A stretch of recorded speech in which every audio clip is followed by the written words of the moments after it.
Они собирали ягоды у старого лесного ручья.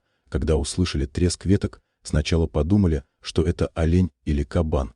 Но когда из-за кустов появился медведь, у троих мужчин, стоявших ближе всех, будто ноги вросли в землю.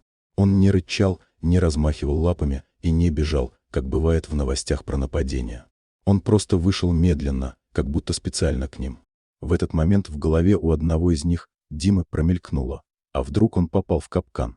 Он был охотником, знал, как животные ведут себя, если попали в беду, и это не было похоже на обычную встречу с хищником.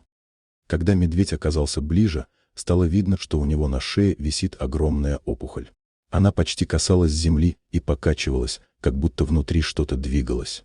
Сам медведь выглядел изможденным.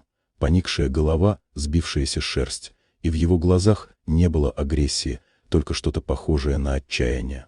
Впервые за все время один из мужчин решился поднять телефон и начал снимать, а другой, видя, что зверь не проявляет враждебности, осторожно вытянул руку с курткой, не для защиты, а чтобы показать, что он не собирается нападать.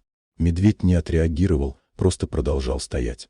Было странное чувство, будто он просит помощи.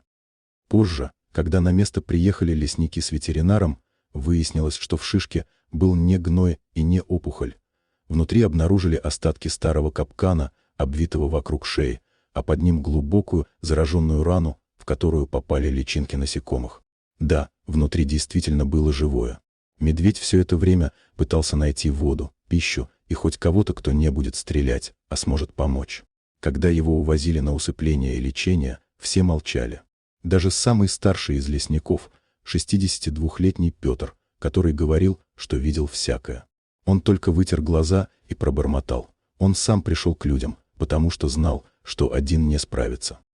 Дорогие друзья, если вам понравилось видео, поставьте лайк. А также подписывайтесь на канал, где наши авторские истории выходят каждый день.